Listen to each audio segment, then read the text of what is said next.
কল্কি ছবির ডিরেক্টর নাগর সিং। কল্কি ছবি লিখেছেন নাগর সিং। কল্কি ছবিতে ভৈরবাইয়ের চরিত্রে অভিনয় করেন প্রভাস। সুপ্রিম স্কিনের চরিত্রে অভিনয় করেন কমল হাসান। মায়ের চরিত্রে অভিনয় করেন দীপিকা পাডুকোন। অশ্বত্থামা এর চরিত্রে অভিনয় করেন অমিতাভ বচ্চন। দুলাকার সালমান অভিনয় করেন ক্যাপ্টেনের চরিত্রে। দিশা পাটনি অভিনয় করেন রক্সি এর চরিত্রে।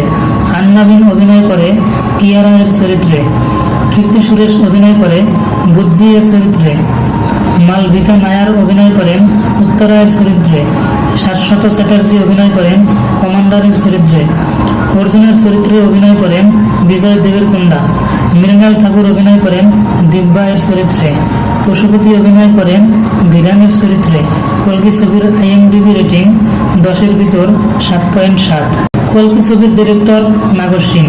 কল্কি ছবি লিখেছেন নাগর সিং। কল্কি ছবিতে ভৈরবাইয়ের চরিত্রে অভিনয় করেন প্রভাস। সুপ্রিম স্কিনের চরিত্রে অভিনয় করেন কমল হাসান। মায়ের চরিত্রে অভিনয় করেন দীপিকা পাডুকোন। অশ্বত্থামা এর চরিত্রে অভিনয় করেন অমিতাভ বচ্চন। দুলাকার সালমান অভিনয় করেন ক্যাপ্টেনের চরিত্রে। দিশা পাটনি অভিনয় করেন রক্সি এর চরিত্রে।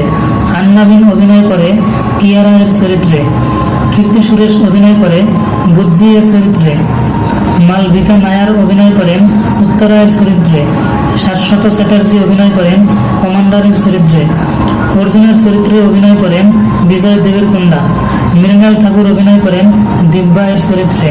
পশুপতি অভিনয় করেন ভিরানের চরিত্রে। কল্কি ছবির IMDb রেটিং 10-এর ভিতর 7.7।